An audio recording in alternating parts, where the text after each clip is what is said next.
Minsan ang pagtatapos ng 5 taong pag-ibig ay hindi malakas na kulog, kundi tahimik na alikabok sa paligid. Hello, pangalan ko ay Marikit. Ako ay 27 taong gulang. Lumaki ako sa isang tahimik na bayan sa probinsya ng Batangas, kung saan kilala kami sa matamis na mangga at malalawak na taniman ng niyog. 5 taon akong nagmahal ng isang tao na akala ko'y magiging kasama ko habang buhay. Ngunit, unti-unti, ang aming pagmamahalan ay naglaho ng hindi ko namalayan. Ang kwento ko ay tungkol sa pagharap sa katotohanang iyon, sa gitna ng sakit at pagkalito, sa pagtuklas ng bagong pag-asa sa gitna ng dilim. Ilang linggo na ang nakalipas simula nang sabihin ni June na marahil ay mas mabuting maghiwalay kami. Hindi ito dumating ng may sigawan o iyakan, kundi sa isang malamig at tila pinaghandaan niyang pananalita. 3 linggo ng katahimikan ang pumuno sa bahay at puso ko, parang alikabok na unti-unting bumabalot sa bawat sulok. Pakiramdam ko'y isang lumang libro na iniwan sa estante, buong-buo pa, pero walang pumipitas at bumubukas sa mga pahina nito. Isang linggo ng umaga, habang nag-iisa akong nagtatimpla ng kape, tumawag si Kuya Angelo, ang aking kuya na palaging sandigan ko mula pagkabata. "Marikit, kain ka dito mamaya. Umalis si Ate Liza sa bahay nila." Sabi niya na may kakaibang tono sa boses, parang may gustong ipabatid pero pinipili pa ang mga salita. "May mga bagay akong gustong kausapin mo." Hindi ko inisip ng matagal, tinanggap ko ang paanyaya niya. Si Kuya Angelo ang unang nakapansin kapag ako'y nagpapanggap na masaya at sa mga panahong iyon talagang mahirap itago ang lungkot ko. Pagdating ko sa bahay nila bandang 12:30 ng tanghali, sinalubong ako ng amoy ng nilutong sinigang na baboy na bumalot sa buong tahanan. Niyakap niya ako ng mahigpit, at kahit hindi kami masyadong nag-usap habang kumakain, ramdam ko ang suporta sa kanyang presensya. Nang matapos ang pagkain, inanyayahan niya akong umupo sa veranda at doon niya sinabi, "Ang payat mo na, Marikit. Parang hindi ka na yata kumakain ng maayos." Nagkibit balikat ako at ngumiti ng pilit, "Pagod lang kuya, trabaho lang." Ngunit alam niyang hindi iyon ang buong kwento. "Hindi lang trabaho yan. Nakikita ko ang lungkot mo, ang pag-iisa mo.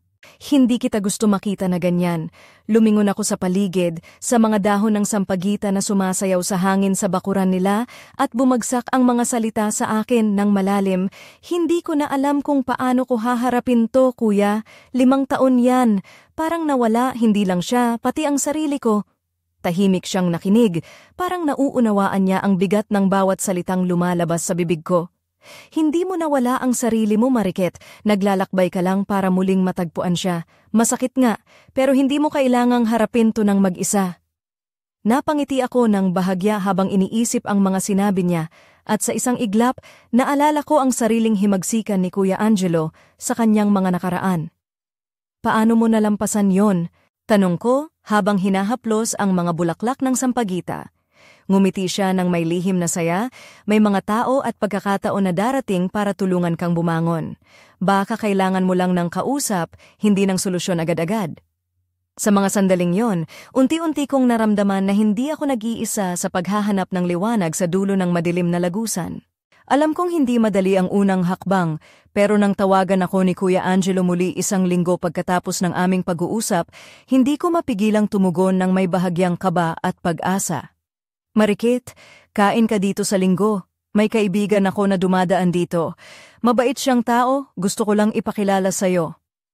Ang pangalan niyang binanggit, si Lito, ay tila musika sa aking tenga. Bagaman hindi ko pa siya kilala, nagdala ito ng kakaibang kuryosidad sa puso ko. Dumating ako sa bahay ni Kuya Angelo ng linggo ng tanghali, nakasuot ng simpleng blusa at palda.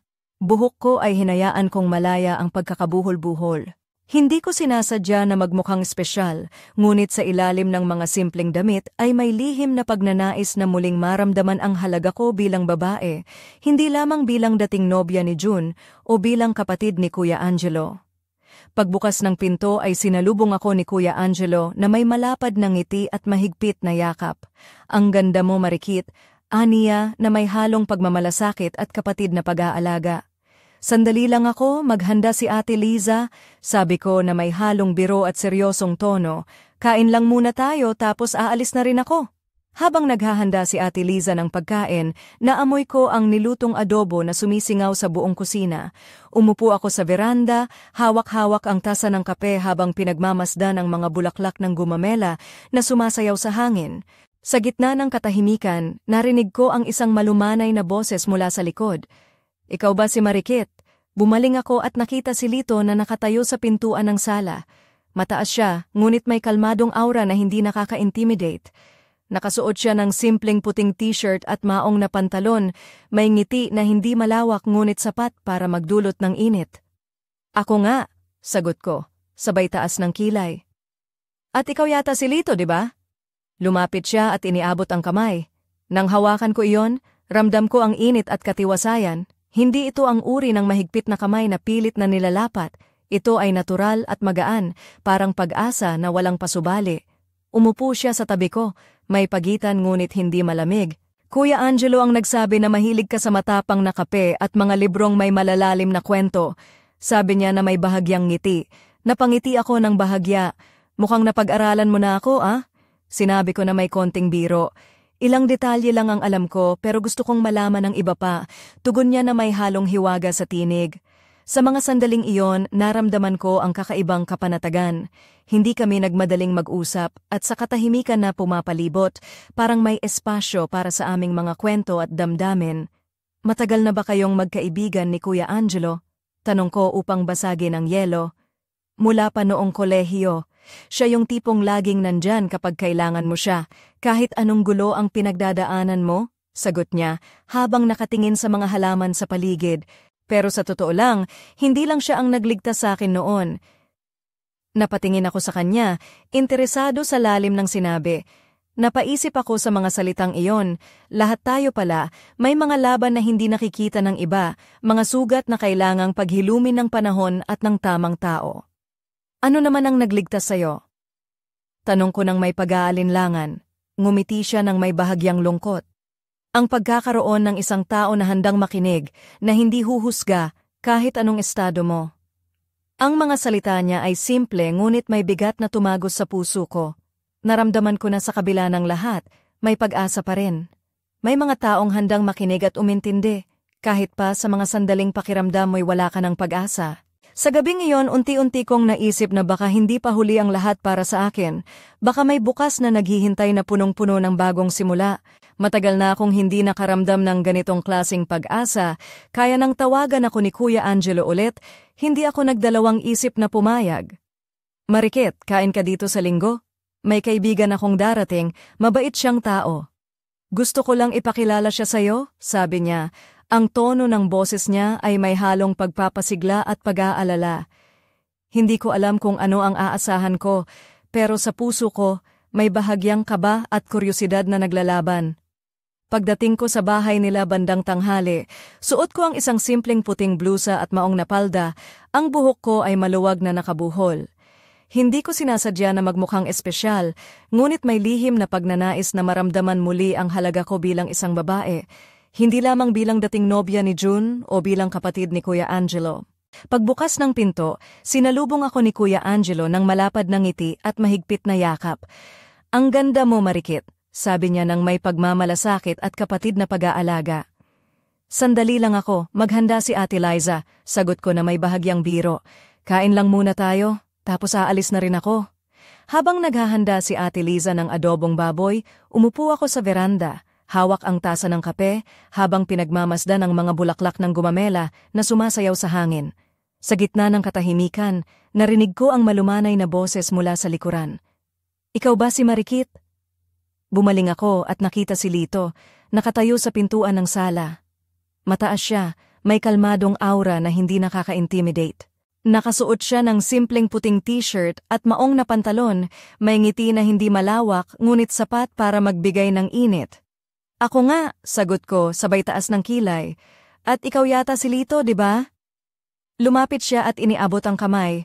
Nang hawakan ko iyon, ramdam ko ang init at katiwasayan. Hindi ito ang uri ng mahigpit na kamay na pilit na nilalapat. Ito ay natural at magaan, parang pag-asa na walang pasubali. Umupo siya sa tabi ko, may pagitan ngunit hindi malamig. Kuya Angelo ang nagsabi na mahilig ka sa matapang na kape at mga librong may malalalim na kwento. Sabi niya na may bahagyang ngiti. Napangiti ako ng bahagya. Mukhang napag-aralan mo na ako Sabi ko na may konting biro. Ilang detalye lang ang alam ko, pero gusto kong malaman ang iba pa. Tugon niya na may halong hiwaga sa tinig. Sa mga sandaling iyon, naramdaman ko ang kakaibang kapanatagan. Hindi kami nagmadaling mag-usap at sa katahimikan na pumapalibot, parang may espasyo para sa aming mga kwento at damdamin. Matagal na ba kayong magkaibigan ni Kuya Angelo? Tanong ko upang basagin ang yelo.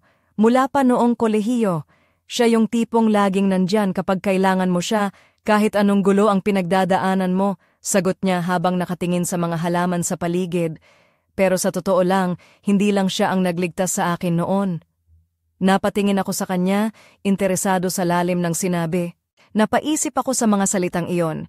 Lahat tayo pala may mga laban na hindi nakikita ng iba, mga sugat na kailangang paghilumin ng panahon at ng tamang tao. Ano naman ang nagligtas sa'yo? Tanong ko ng may pag-aalinlangan. Ngumiti siya ng may bahagyang lungkot. Ang pagkakaroon ng isang tao na handang makinig, na hindi huhusga kahit anong estado mo. Ang mga salita niya ay simple ngunit may bigat na tumagos sa puso ko. Naramdaman ko na sa kabila ng lahat, may pag-asa pa rin. May mga taong handang makinig at umintindi, kahit pa sa mga sandaling pakiramdam mo'y wala ka ng pag-asa. Sa gabing iyon, unti-unti kong naisip na baka hindi pa huli ang lahat para sa akin, baka may bukas na naghihintay na punong-puno ng bagong simula. Hindi ko inaasahan na ang araw na iyon ay magiging simula ng isang bagong yugto sa buhay ko. Pagkatapos ng aming maikling pagkikita sa bahay ni Kuya Angelo, unti-unti kong naramdaman ang kakaibang init sa puso ko, isang damdamin na matagal nang nawala, ngunit ngayon ay muling sumibol. Ngunit hindi pa rin madali ang lahat. Sa loob ng 5 taon, si June ang naging sentro ng mundo ko, ang aking kasama sa bawat araw. Ang bigat ng pagkawala niya ay parang isang malalim na hukay na mahirap akyatin. Ilang araw pagkatapos ng aming unang pagkikita, naisip kong subukan na muling buksan ang sarili ko sa posibilidad ng pagbabago. Hindi dahil gusto kong kalimutan si June, kundi dahil gusto kong matutunan kung paano magmahal muli sa sarili ko at sa iba. Kaya nang tawagan ako ni Kuya Angelo para sa isang panibagong pagtitipon sa linggo, pumayag akong pumunta ng walang alinlangan. Pagdating ko sa bahay nila, nakasuot ako ng beige na lino na damit, maluwag at komportable. Hinayaan kong malaya ang buhok ko na humampas sa aking mga balikat habang nilalandi ko ang mga punit-punit na anino sa ilalim ng aking mga mata gamit ang kaunting makeup. Hindi ko ito ginawa para magmukhang kaakit-akit sa iba, kundi para ipaalam sa sarili ko na may halaga pa ako, higit pa sa mga sugat ng nakaraan. Pagpasok ko, sinalubong ako ni Kuya Angelo na may malambing na yakap at ngiti. Ang ganda mo, Marikit, sabi niya na may halong pag-aalala at pagmamahal. Sandali lang ako, maghanda si Ate Liza ng pagkain. Sagot ko ng may bahagyang biro. Kain muna tayo, tapos aalis na ako. Habang naghahanda si Ate Liza ng nilutong manok na may rosemary, naupo ako sa veranda, hawak ang tasa ng kape habang pinagmamasdan ang mga bulaklak ng sampagita na nakapalibot sa bakuran. Sa katahimikan, naramdaman kong may bagong enerhiya ang hangin, isang bagay na nag-anyaya sa akin na buksan ang puso ko. Hindi nagtagal, narinig ko ang isang malumanay na tinig mula sa likuran. Ikaw ba si Marikit? Bumaling ako at nakita si Lito, nakatayo sa pintuan ng sala. Mataas siya, ngunit may kalmadong aura na hindi nakaka-intimidate. Nakasuot siya ng puting t-shirt at maong na pantalon, may ngiti na hindi malawak ngunit punong-puno ng init. Ako nga, sagot ko, sabay taas ng kilay. At ikaw yata si Lito, di ba? Lumapit siya at iniabot ang kamay. Nang hawakan ko iyon, ramdam ko ang init at katiwasayan, isang mainit na pakiramdam na parang sinasabi ng katawan ko na okay lang ang magtiwala muli. Umupo siya sa tabi ko, may pagitan ngunit hindi malamig.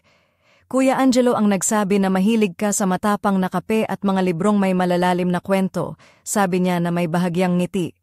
Napangiti ako ng bahagya. Mukhang napag-aralan mo na ako, Biro ko. Ilang detalye lang ang alam ko, pero gusto kong malaman ang iba pa. Tugon niya na may halong hiwaga sa tinig. Habang nag-uusap kami, naramdaman ko na unti-unting bumabalik ang sigla ng aking puso. Hindi ito pagmamadali o pilit na pagkahulog ng loob, kundi isang banayad na paglalakbay patungo sa muling pagtuklas ng sarili. Sa mga sandaling iyon, nagkaroon ako ng lakas na haharapin ang mga sugat ko at buksan ang pinto ng bagong pag-asa. Ang aming pag-uusap ni Lito ay unti-unting lumalim habang ang araw ay tumatapos na sa likod ng mga bundok ng Taal. Hindi kami nagmadaling magsalita. Ang bawat salita ay tila may bigat at kahulugan, at ang katahimikan sa pagitan namin ay hindi nakakahiya, kundi puno ng pag-unawa. Nakaupo kami sa veranda ng bahay ni Kuya Angelo. Ang amoy ng mga bulaklak ng sampagita ay humahaplos sa hangin, na para bang ginagawang mas malambing ang bawat sandali. Napansin ko kung paano ang mga mata ni Lito ay hindi lamang nakatingin sa akin, kundi tila sinusubukang unawain ang bawat bahagi ng aking pagkatao, ang mga sugat, ang mga pangarap, at ang mga takot na matagal ko nang itinago. Hindi tulad ni June, na madalas ay mabilis magalit at nagiging malamig, si Lito ay may kakaibang pagiging mahinahon at maunawain. Parang siya ang uri ng tao na hindi magbibigay ng pasakit, kundi kalakasan. Sa gitna ng aming pag-uusap, naibahagi ko ang mga pangarap ko noon, ang maging isang manunulat, ang maglakbay sa iba't ibang bahagi ng Pilipinas, at ang makahanap ng totoong kaligayahan na hindi nakabase sa iba kundi sa sarili ko.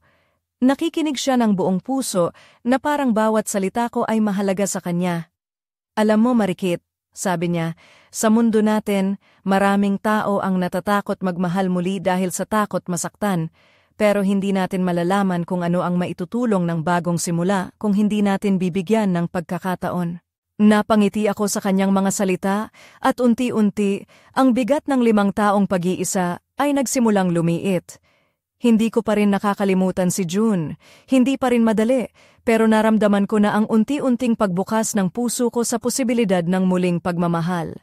Habang lumalamlam ang ilaw ng araw, inabot ni Lito ang kamay niya sa akin ng dahan-dahan. Hindi ito isang marahas o matapang na galaw, kundi isang tahimik na paanyaya, isang pag-asa na sabay naming haharapin ang mga susunod na araw. Nang mahawakan ko ang kanyang kamay, ramdam ko ang isang kakaibang koneksyon, isang pangakong hindi kailanman ako iiwanang mag-isa sa dilim. Ang gabing iyon, naglakad kami sa ilalim ng mga bituin, tahimik ngunit puno ng mga salitang hindi kinakailangang sabihin. Sa puso ko, unti-unti akong muling natutong magmahal, hindi lang siya, kundi ang sarili ko muli. Sa kabila ng lahat ng sakit, may liwanag na nagsisimulang sumilay sa aking landas, at para sa unang beses sa mahabang panahon, naramdaman ko ang tunay na kapayapaan. Hindi ko inakala na ganito kalalim ang epekto ng gabing iyon sa akin. Pagkatapos ng aming pag-uusap ni Lito sa veranda ng bahay ni Kuya Angelo, parang may mga piraso ng sarili ko na unti-unting bumalik at nagkabit-kabit. Ngunit kasama ng pag-asa ay ang takot. Takot na muling masaktan, takot na muling magtiwala at mawala ng sarili sa proseso. 5 taon ng pagmamahal kay June ang hindi basta-basta mawawala, at ang alaala niya ay parang anino na sumusunod sa bawat hakbang ko. Habang naglalakad ako pa uwi, paulit-ulit kong iniisip ang mga sinabi ni Lito. Hindi natin malalaman kung ano ang maitutulong ng bagong simula kung hindi natin bibigyan ng pagkakataon. Tunog ito ng pangako, ngunit ang puso ko ay parang may 2 boses. Ang isa ay nagsasabi na subukan, ang isa naman ay natatakot. Napagtanto ko na hindi madali ang magbukas muli ng puso, lalo na kung ang nakaraan ay puno ng sugat. Kinabukasan, nagising ako na may halo-halong damdamin, pag-asa, kaba at pagkasabik. Pero sa kabila nito, hindi ko maiwasang magtanong sa sarili, paano kung mali ang desisyon ko? Paano kung muli akong masaktan? Ang mga tanong na ito ang bumabalot sa isipan ko habang ginagawa ko ang araw-araw na gawain. Sa gitna ng mga pag-aalinlangan, naalala ko ang mga salita ni Kuya Angelo noong unang pag-uusap namin. Hindi mo nawala ang sarili mo, naglalakbay ka lang para muling matagpuan siya. Parang iyon ang paalala na kailangan ko, na hindi ako nag-iisa sa paglalakbay na ito. Ngunit sa kabila ng lahat, may isang tanong na patuloy na bumabalot sa puso ko. Paano ko haharapin ang mga alaala ni June, ang mga pangakong binitiwan namin, at ang mga pangarap na nasira? Naisip ko rin kung paano ko ipapaliwanag kay Lito ang bigat ng aking nakaraan. Kung kaya ba niya itong intindihin o kung magdudulot pa rin ito ng lungkot sa amin. Hindi ko inaasahan na ang muling pagbubukas ng puso ay magiging ganito kahirap, ngunit sa kabila ng lahat, naramdaman ko na may liwanag na maliit na sumisilip sa dulo ng madilim na lagusan. Ang gabing iyon sa veranda, ang mga kamay na naghawakan namin ni Lito ay parang paunang hakbang sa isang bagong paglalakbay, isang paglalakbay na puno ng pag-asa, takot at pangarap. Habang pinagmamasdan ko ang mga bituin sa langit, nagtanong ako sa sarili, ano kaya ang magiging bukas? May tapang ba akong harapin ito? At hindi ko pa alam ang sagot, ngunit handa akong sumubok. Handang buksan ang puso ko, kahit pa ito ay nangangahulugan ng pagharap sa mga sugat na matagal ko nang itinago. Ang buhay ay talagang puno ng mga hindi inaasahang pangyayari at ang aking kwento ay biglang nag-iba ng direksyon ng hindi ko inaasahan. Ilang araw matapos ang aming tahimik na pagkikita ni Lito sa veranda, may isang pangyayaring kumulog sa puso ko na parang isang malakas na lindol. Isang gabi, habang naglalakad ako pa uwi mula sa bahay ni Kuya Angelo, nakatanggap ako ng isang mensahe mula sa isang hindi ko inaasahang tao, si June. Hindi ako makapaniwala nang makita ko ang kanyang pangalan sa screen ng aking telepono. Ang puso ko ay parang tumigil sa pagtibok at ang mga kamay ko ay nanginginig nang buksan ko ang mensahe. Marikit, maaari ba tayong mag-usap? May mga bagay akong gustong ipaliwanag. Ang mga salitang iyon ay parang mga patalim na muling sumaksak sa mga sugat na akala ko ay nagsisimula ng gumaling. Hindi ko alam kung dapat ba akong magalit, umiyak o magpasalamat dahil sa pagkakataong ito. Ang 5 taong pag-ibig namin ay puno ng masasayang alaala, ngunit pati na rin ng mga pagkukulang at sakit. Hindi ko inaasahan na siya ang magbabalik, lalo na sa ganitong paraan. Ang mensahe na iyon ay nagdulot ng isang bagyong emosyon sa puso ko. Sa isang banda, gusto kong malaman kung ano ang dahilan ng kanyang pagbabalik, kung ano ang mga bagay na gustong ipaliwanag. Sa kabilang banda, natatakot ako na baka muling masaktan, at baka magdulot ito ng kalituhan sa mga unti-unting nagiging maayos na damdamin ko kay Lito. Hindi ko sinagot agad ang mensahe. Naisip ko na kailangan kong pag-isipan ito ng maigi. Pinilit kong balansehin ang mga damdamin ko, ang pag-asa na muling magkaayos, ang takot na masaktan muli, at ang pagnanais na magpatuloy sa bagong buhay na unti-unti kong binubuo. Habang iniisip ko ito, dumating si Lito sa bahay ni Kuya Angelo nang hindi ko inaasahan. Ang kanyang presensya ay nagbigay sa akin ng isang kakaibang kapanatagan, ngunit sa kabila nito, hindi ko maiwasang maramdaman ang pag-aalinlangan sa aking puso. Paano ko sasabihin sa kanya ang tungkol sa mensahe ni June? Paano niya tatanggapin ang katotohanang may isang bahagi pa rin sa akin na hindi lubos na nakalimot? Ang gabing iyon, habang nakaupo kami sa veranda, napuno ng mga tanong ang isipan ko. Hindi ko alam kung paano haharapin ang 2 taong ito sa buhay ko, ang nakaraan na muling bumabalik, at ang bagong pag-asa na unti-unting sumisiklab. Ang lahat ng ito ay tila isang bagyong nagbabadya ng pagbabago, at ako ay nasa gitna nito, naghahanap ng sagot. Hindi ko pa rin makalimutan ang gabing iyon. Ang mga bituin ay tila naglilihim, at ang hangin sa paligid ay puno ng tensyon na nagmumula sa loob ng puso ko. Pagkatapos ng pagdating ni Lito sa bahay ni Kuya Angelo at ang biglaang pagdating ni June sa aking buhay sa pamamagitan ng mensahe, ang lahat ay naging masalimuot at puno ng emosyon. Habang nakaupo kami ni Lito sa veranda, nagdadalawang isip akong ibahagi sa kanya ang tungkol sa mensahe ni June. Ang mga salita ay parang nakabaon sa aking lalamunan. Mahirap ilabas dahil baka masaktan ko siya o baka masira ang unti-unting pagtitiwala na binubuo namin. Ngunit alam kong hindi ako magkakaroon ng kapayapaan hanggat hindi ko ito sinasabi. Lito, bungad ko ng may bahagyang pag-aalinlangan. May isang bagay akong kailangang sabihin sa'yo. Napatingin siya sa akin ng may pag-aalala sa mga mata. May konting gulo sa puso ko, may lumapit muli sa akin na dati kong iniwan. Naramdaman kong kumaba ang dibdib ko, parang bumigat ang hangin sa paligid. Nakita ko ang reaksyon sa mga mata ni Lito, hindi siya nagalit, ngunit may halong kalungkutan at pagkalito. June? Tanong niya nang may pag-iingat, tumango ako. Oo, nagpadala siya ng mensahe, gusto niyang mag-usap kami, ipaliwanag ang mga nangyari noon. Tahimik kami saglit, habang ang bawat isa ay nag-iisip ng mga susunod na hakbang. Alam kong hindi madali para kay Lito ang marinig iyon, lalo na't unti-unti niyang binubuo ang tiwala sa akin. Ngunit sa kabilang dako, naramdaman ko rin na kailangan kong harapin ang nakaraan upang tuluyang makapagpatuloy. Marikit, mahina niyang sabi. Hindi ko alam kung ano ang sasabihin ko, pero nandito ako para sa'yo. Kung gusto mong kausapin si June, susuportahan kita. Pero gusto ko rin malaman kung ano talaga ang nararamdaman mo ngayon. Hindi ko maipaliwanag ang bigat na napawi nang marinig ang mga salitang iyon mula sa kanya. Sa kabila ng lahat, naramdaman ko ang isang tunay na pagmamahal, isang pagmamahal na hindi nagtatakda ng kondisyon, kundi handang tumanggap at umunawa. Sa gabing iyon, habang nilalakad namin ang mga tanong at takot sa aming mga puso, naisip ko na walang tama o maling sagot sa pag-ibig. Ang mahalaga ay ang tapang na harapin ang mga ito ng may katapatan at bukas na puso.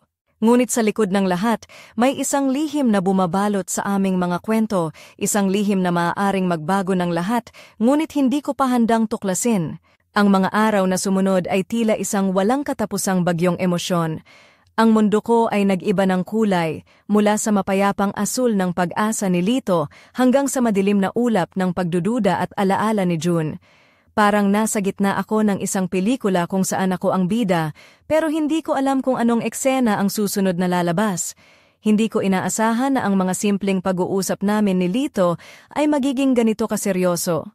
Ang bawat tingin niya, bawat ngiti, ay parang may sinasabi na hindi niya kayang ilahad sa salita. Sa likod ng kanyang mga mata, ramdam ko ang takot at pag-aalala, ngunit naroon din ang pag-asa at pag-unawa. Parang siya ang aking kanlungan sa gitna ng unos. Ngunit sa kabila ng pag-asa, may mga sandali rin na parang nawawala ako sa sarili ko. Ang mga alaala kasama si June ay biglang bumabalik. Ang mga ngiti niya, ang mga pangakong binitiwan, at ang mga sandaling akala ko ay walang hanggan. Ang mga ito ay parang mga anino na sumusunod sa akin kahit saan ako magpunta. Isang gabi, habang nag-iisa ako sa kwarto, napagtanto ko na ang puso ko ay parang nabibiyak sa dalawang bahagi. Ang isang bahagi ay nais sumubok muli kay Lito, ang taong nagbibigay sa akin ng bagong pag-asa at katahimikan. Ang kabilang bahagi ay hindi pa rin makalimot kay June, ang taong naging bahagi ng buhay ko sa loob ng 5 taon. Ang tensyon ay umabot sa sukdulan nang magkaroon ng pagkakataon na magkasalubong kami ng 2 lalaki sa isang maliit na kainan sa bayan namin. Hindi ko inaasahan na ang 2 taong ito na may malaking bahagi sa buhay ko ay magtatagpo sa iisang lugar at ako ang magiging gitna ng kanilang pagkikita. Ang mga mata nila ay nagtagpo at sa sandaling iyon, naramdaman ko ang bigat ng lahat ng hindi nasabi, ng mga tanong na walang sagot. Ang hangin ay naging makapal at ang oras ay tila huminto. Hindi ko alam kung ano ang susunod na mangyayari, ngunit ramdam ko na ang buhay ko ay nagbago na magpakailanman. Ang gabing iyon ay puno ng tensyon, lihim at mga pangakong maaaring mabali. Ngunit sa gitna ng lahat ng ito, may isang bagay na malinaw. Ang puso ko ay hindi na kayang magsinungaling pa. At ang desisyon na aking gagawin ay magdadala ng malalim na pagbabago, hindi lang sa akin, kundi sa lahat ng taong mahal ko. Hindi ko matukoy kung aling bahagi ng puso ko ang mas matimbang, ang pag-ibig na matagal nang nakaukit sa alaala o ang bagong pag-asa na unti-unting sumisibol sa piling ni Lito. Ang gabing iyon sa maliit na kainan sa bayan ng Lipa, habang nakatitig ang 2 lalaking may malaking bahagi sa buhay ko, naramdaman ko ang bigat ng bawat sandali. Parang bawat hininga ay may dalang tanong na walang kasagutan. Si June, ang lalaking minahal ko ng buong puso sa loob ng 5 taon, ay nakatingin sa akin na may halo ng pagsisisi at pag-asa. Sa kabilang panig, si Lito na tila ang ilaw sa madilim kong mundo ay nakamasid ng may pag-aalala at pag-unawa. Sa gitna nila ako, isang babaeng naglalakad sa gitna ng 200, 100 patungo sa nakaraan at 100 patungo sa hinaharap. Hindi ko maipaliwanag ang mga emosyon na bumalot sa akin, ang takot, pag-aalinlangan, pag-asa at ang matinding pagnanais na makahanap ng sagot sa gitna ng gulo. Ngunit sa kabila ng lahat, alam kong kailangan kong pumili ng landas na magbibigay sa akin ng kapayapaan at kaligayahan, hindi lamang para sa kanila, kundi para sa sarili ko. Sa mga sandaling iyon, nagpasya akong huminga ng malalim at buksan ang puso ko sa mga posibilidad. Alam kong ang desisyon ay hindi magiging madali at maaaring masaktan ng ilan, ngunit ito ang aking buhay, ang aking kwento. At sa wakas ako ang may hawak ng panulat upang isulat ang susunod na kabanata. Habang tumitig ako sa mga mata ni June at Lito, isang tanong ang bumalot sa isipan ko. Paano ko haharapin ang 2 taong ito na kapwa nag-iwan ng tatak sa puso ko? At higit sa lahat, paano ko matutuklasan ang tunay na kahulugan ng pagmamahal at kalayaan sa gitna ng mga sugat ng nakaraan at ang pag-asa ng bukas? Ang sagot ay nasa akin, ngunit hindi pa ito bukas. At habang ang gabi ay unti-unting lumalalim, ang kwento ko ay nananatiling bukas, isang misteryo na naghihintay na tuklasin, isang paglalakbay na patuloy na haharapin. At malalaman natin sa susunod na kabanata kung saan talaga ako patutungo at kung anong mga lihim ang mabubunyag sa puso ng isang babae na naglalakbay sa pagitan ng nakaraan at ng pag-asa.